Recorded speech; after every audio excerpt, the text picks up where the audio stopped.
할렐루야, 성도 여러분 모두 반갑습니다. 6월 27일 토요일 아침 말씀 묵상입니다. 오늘 하루를 여는 첫 찬송은 292장 주 없이 살 수 없네 찬송 올려드립니다.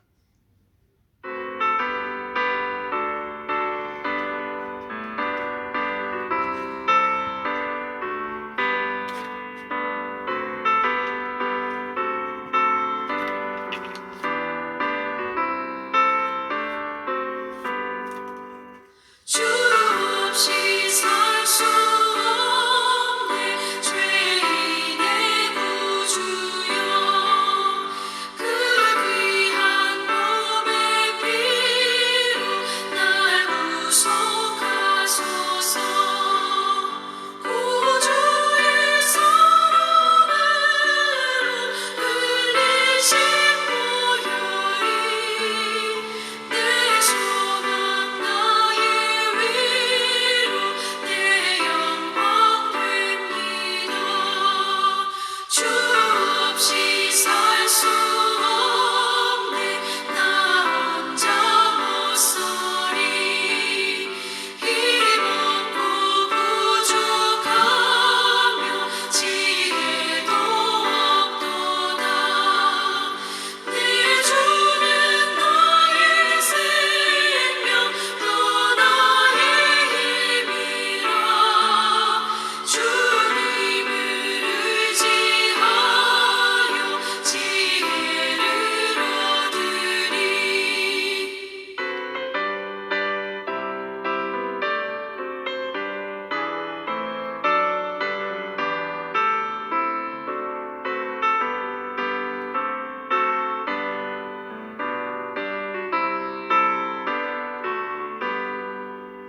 주 없이 살 수 없네 내 주는 아신다 내 영의 깊은 간구 마음의 소원을 주밖에 나의 마음 위하여 주리요 내 마음 위로하사 평온케 하시네 주 없이 살 수 없네 세월이 흐르고 이 깊은 고독 속에 내 생명 끝나도 사나운 풍랑일 때 날 지켜주시니 내 곁에 계신 주님 그 힘이 됩니다.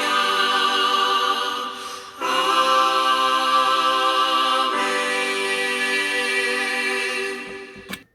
오늘 주시는 하나님의 말씀은 나훔 2장 1절로 7절의 말씀입니다. 함께 성경을 읽으십시다. 파괴하는 자가 너를 치러 올라왔나니 너는 산성을 지키며 길을 파수하며 내 허리를 견고히 묶고 내 힘을 크게 굳게 할지어다. 여호와께서 야곱의 영광을 회복하시되 이스라엘의 영광 갖게 하시나니 이는 약탈자들이 약탈하였고 또 그들의 포도나무 가지를 없이 하였음이라. 그의 용사들의 방패는 붉고 그의 무사들의 옷도 붉으며 그 항오를 버리는 날에 병거의 새가 번쩍이고 노송나무의 창이 요동하는도다. 그 병거는 미친 듯이 거리를 달리며 대로에서 이리저리 빨리 달리니 그 모양이 횃불 같고 빠르기가 번개 같도다. 그가 그의 존귀한 자들을 생각해내니 그들이 엎드러질 듯이 달려서 급히 성에 이르러 막을 것을 준비하도다. 강들의 수문이 열리고 왕궁이 소멸되며 정한 대로 왕후가 벌거벗은 몸으로 끌려가니 그 모든 시녀들이 가슴을 치며 비둘기같이 슬피 우는도다. 아멘. 나훔서 1장에서는 하나님께서 진노 가운데 우리에게 피난처가 되신다는 말씀이 있었어요. 그런데 이 아수르 나라가 완전하게 멸망한다. 그러는 가운데 하나님의 백성들은 구원의 아름다움과 평안의 소식을 전하는 발이 되어야 한다라고 말씀합니다. 이제 2장에서는 파괴하는 자가 너를 치러 올라왔나니, 이 파괴하는 자는 누구를 말하냐면요, 아수르를 멸망시키는 메대와 바벨론의 연합군을 말합니다. 너는 여기서는 니느웨, 아수르를 말하지요. 오늘 주신 2장에 보면은 너, 그라는 대명사가 자꾸 반복이 돼서 누구를 지칭하는지 혼란이 되기 때문에 자세히 말씀을 드립니다. 너가 니느웨를 말하기도 하고, 또 그가 니느웨를 말하기도 하고, 또 한편으로는 그가 메대와 아수르의 연합군을 말하기도 하기 때문에 그 말씀을 먼저 드리니까 조심스럽게 보셔야 됩니다. 파괴하는 자, 메대와 바벨론의 연합군이 아수르를 치러 올라온다라고 말씀합니다. 이제 니느웨의 아수르의 수도, 아수르 전체를 말하지요. 파괴하는 자가 이제 공격을 너희들을 해온다라는 것입니다. 지금까지 아수르가 아주 최강의 나라로 큰 소리를 치고 살았습니다.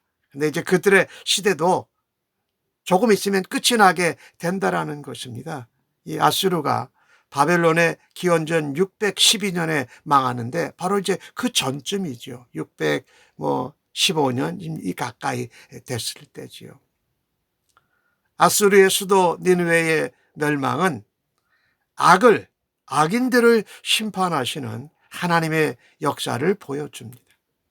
하나님을 알지 못하고 하나님을 대적하는 그런 자들을 하나님이 심판하십니다. 그들이 큰 힘을 가지게 되었을 때에 이스라엘이나 유다들도 그들을 부러워했어요. 말하자면 하나님 믿지 않는 자들이, 세상이 큰 힘과 능력과 권세를 발휘할 때에 하나님 믿는 백성도 부러워하곤 한다라는 것입니다. 이것을 우리의 삶에 적용해 보면은 우리는 신실한 그리스도인으로 살면서도 불신자들이 세상이 승승장구하는 것을 보면 부러워하고 주눅이 들 때가 있습니다. 그러나 우리가 그때 붙들어야 할 것은 하나님께서 언제나 역사를 종말하고 또 구원의 영광을 회복시키시는 날이 있다. 역사를 하나님의 나라, 구원과 심판의 입장, 종말론적으로 바라다 보아야 한다는 것입니다. 지금 눈에 보이는 현실이 다 끝이 아니라는 것을 우리는 굳게 믿어야 해요. 그 중심에 하나님이 없어서 하나님을 대적하는 사람들의 세상의 권세와 번영은 잠깐이라는 것입니다. 하나님은 전쟁에 능하신 하나님이시고 전쟁이 하나님께 속했어요. 그래서 여호와 하나님의 공격 명령이 떨어지면 아무것도 그것을 막을 수 없습니다. 하나님께서 심판하시면 대적할 자가 없다라는 말씀입니다. 파괴하는 자가, 메대와 바벨론의 연합군이 아수르를 공격해 올 때에 아수르는 산성을 지키고 길을 파수하고 허리를 견고히 하고 큰 힘으로 굳게 하라고 말합니다. 그러나 그렇게 해도 소용이 없다라는 것입니다. 왜요? 하나님이 지키시지 않으시면 파수꾼이 깨어 있어도 그것이 헛되다라고 성경은 말하지 않습니까? 2절 말씀에 보니까 여호와께서 야곱의 영광을 회복시켜 주시고 이스라엘이 영광 갖게 하신다라고 말씀해요. 니느웨가 파괴되고 멸망된다라는 것은, 심판의 메시지는 오히려 유다라는 나라에게는 하나님의 소망을 주는 좋은 소식이었습니다. 물론 북쪽 이스라엘 왕국은 아수르에 망했고 유다도 니느웨의 아수르에게 계속 공격을 당하고 약탈당하고 침공을 당해서 잘린 포도나무 가지가 잘라진 포도나무 같았다는 거예요. 하나님께서는 선택하신 언약 백성으로 유다가 하나님의 영광을 회복하게 하실 것이라고 말씀합니다. 하나님의 백성들이 열방 앞에서 하나님의 영광의 이름이 되고 하나님의 기쁜 이름이 되고 하나님의 구원과 하나님의 영광을 나타내야 한다라는 것입니다. 우리가 하나님을 찬양하고 하나님의 영광을 드러내는 것이 예수 믿는 하나님의 백성들에게는 하나님의 뜻이요 하나님이 기뻐하시는 것이기도 하다라는 것입니다. 우리는 이 땅에서 번영하거나 많은 것을 소유하고 큰 권력이 없어도 하나님께서 마지막 종말에 심판과 구원의 날에 회복시켜질 영광을 기대하고 사모하며 소망하면서 살아야 할 것입니다. 우리가 이 땅에서 하나님 교회와 하나님 나라를 위해서 충성되게 섬길 때에 악한 세상의 권세와 세력에 어려움과 괴로움을 당할 때에 하나님의 종말 마지막 그 때는 하나님이 반드시 영광을 회복시켜 주실 것을 믿고 그 약속을 붙들고 살아가야 할 것입니다. 오늘 3절에 보면은 그의 용사들의 방패, 여기 그는 메대와 바벨론의 연합군입니다. 방패가 붉고 옷도 붉고 병거의 새는 번쩍이고 창이 요동하고 병거는 미친 듯이 빠르고 번개 같고 횃불 같이 이렇게 엄청나다라는 거예요. 니네를 멸망시키고자 오는 메대와 바벨론의 연합군은 기세가 등등했습니다. 니느웨는 위기를 느낍니다. 5절 말씀에 보니까 이때 그는 니느웨 아수르를 말해요. 아수르가 그의 존귀한 자들, 자신들의 왕족, 이 귀족들을 생각해서 엎드려서 닳는 듯이 성으로 들어가서 막을 것을 준비했다라는 것입니다. 그러나 아무 소용이 없습니다. 6절 말씀해 보니까 강들의 수문이 열리고 왕궁이 소멸된다라는 것이에요. 정한 대로 하나님이 뜻하신 대로 하나님이 계획하신 대로 왕후가 벌거벗은 몸으로 포로로 끌려가고 시녀들이 가슴을 치며 비둘기같이 운다. 이거 포로로 붙잡혀가는 것이죠. 전쟁에 패배한 나라가 보여주는 전형적인 모습입니다. 이 니느웨 아수르가 수치가 극에 달하고 이제 역사의 현장에서 사라지는 것을 보여주고 있습니다. 악한 세력이 아무리 강하고 힘을 발휘하고 하나님 백성들 핍박하고 공격하고 하나님을 대적해도 하나님은 더 강한 세력으로, 그게 강한 세력이 바로 메대와 바벨론의 연합군이에요. 그들을 치십니다. 그래서 하나님의 심판을 이겨낼 자가 없다라는 것입니다. 오늘 나훔 선지자는 니느웨로 지칭되는 아수르가 어떻게 처참하게 무너지는가, 그것을 예언합니다. 유다 백성들에게는 소망이었고 또 하나님 믿는 백성들에게는 하나님의 언약과 영광 회복을 사모하게 했다라는 것이지요. 니느웨는요, 8절 말씀에 보면은 그렇게 되어 있어요. 예로부터 물이 많이 모인 못 같았다. 사람들이 다 모였다라는 겁니다. 근데 이제는 사람들이 다 도망가서 돌아보는 자가 하나도 없다. 또 니느웨는 이제 11절에 보면은 그런 말씀이 있어요. 사자의 굴이었다라는 거예요. 사자의 굴이라는 건 동물의 왕이고 모든 것을 다 먹이를 가져오고 하는 그런 아주 강한 모습을 말해요. 실제로 이 아수르 나라의 왕실의 신성물은 사자였어요. 그런가 하면은 13절에 보면은 하나님이 말씀하십니다. 나 여호와가 너 아수르에게 대적이 되어서 병거들을 불살라 연기가 되게 하고 젊은 사자들은 칼로 멸할 것이며 내 노력한 것을 땅에서 끊겠다라고 말씀하실 정도로 아주 처절하게 멸망을 당합니다. 자, 그런데 그들이 쌓았던 재물, 보화, 뭐 이런 권세, 능력, 남을 침략했던 것 이런 거와 똑같이 니느의 아수르에게 벌어진 일들이 똑같이 다른 민족에게 행했던 것이라는 것이에요. 무슨 말입니까? 악한 자들이 하나님을 대적하고 하나님 백성을 핍박하고 그랬던 것은 행한 대로 심판을 받는다라는 것입니다. 심판과 멸망을 당하면서 그들은 은금을 가지고 갈 수 없어요. 우리에게 귀한 교훈을 줘요. 이 땅에서 은금을 쌓고 형통하고 부유하게 사는 것만이 끝이 아니다라는 것입니다. 마치 찬란했던 영광이 있었던 아수르가 흔적도 없이 역사의 뒤안길로 살아가는 것이 인간의 역사입니다. 제 아무리 안간 힘을 써서 하나님의 영광을 가로막고 하나님을 대적하고 또 하나님의 백성들을 핍박할 때에 반드시 심판받고 멸망한다라는 것입니다. 하나님을 거부하는 세상, 하나님을 대적하는 세력들은 반드시 벌거벗게 되고 멸망당하고 심판을 당한다라는 것입니다.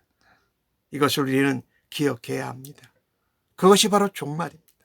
하나님의 나라, 하나님의 역사의 마지막이 있다. 심판과 구원의 완성, 하나님의 영광이 회복된다. 여기 야곱의 영광을 회복하고 이스라엘의 영광을 회복된다라는 것은 하나님의 영광이 하나님의 영광이 나타날 때에 하나님의 언약 백성들에게 회복된다라는 말씀을 하고 계신 것입니다. 하나님은 진노 가운데에도 공의를 베푸시고 오래 참으십니다. 그러나 마지막 심판에는 거룩하게 하나님의 계획대로 하나님의 거룩하심을 따라서 공의롭게 심판하신다라는 것입니다. 이것이 하나님을 믿는 우리 백성들, 그리스도인들의 삶에 종말론적으로 살아가야 한다라는 것입니다. 하나님은 공의롭게 심판하시는 가운데 하나님이 약속하신 그 언약, 하나님의 영광을 언약 백성들을 통해서 회복하신다. 오늘 이 아수르가 멸망한다라는 말씀을 예언한 것을 보면서 악인을 심판하는 하나님이 하나님 백성들 성도의 소망인 것을 기억해야 할 것입니다. 오늘도 이 시대를 살아가면서 종말론적인 하나님의 마지막 날에는 심판과 구원이 있다. 구원의 영광에, 구원의 영원에, 구원의 기쁨에 동참하는 하나님의 백성으로서의 삶을 오늘도 힘써서 살아드리기를 간절히 바랍니다. 아멘. 기도하겠습니다. 하나님, 악이 만연하고 또 하나님을 대적하는 세상 속에서 하나님이 역사의 주관자이심을 믿습니다. 또 하나님의 백성들이 핍박을 받고 공격을 받더라도 하나님께서 마지막 날에 성도를 승리케 하시고 영광스럽게 회복시켜 주실 것을 다시 한번 굳게 믿습니다. 악인이 행한 대로 갚아주시는 하나님의 신실하심, 하나님의 약속을 늘 기억하고 살아드리겠습니다. 저희들의 삶이 하나님의 말씀과 은혜와 약속 가운데 평화와 기쁨으로 채워지게 하여 주옵소서. 그것을 복음을 듣지 못한 사람들에게 열심히 충성되게 나누는 저희들로 사용하여 주시니 감사합니다. 세상의 악한 자들이 형통하고 부유하는 것을 부러워했었던 순간들을 주님 앞에 회개합니다. 썩어질, 없어질 세상의 것에 집중하기보다 하나님의 마지막 날, 하나님이 우리를 영원한 삶에 들어가게 하시는 회복의 날을 소모하고 사모하고 하늘의 것을 소망하며 살아가게 하여 주옵소서. 감사합니다. 예수님의 이름으로 기도합니다. 아멘.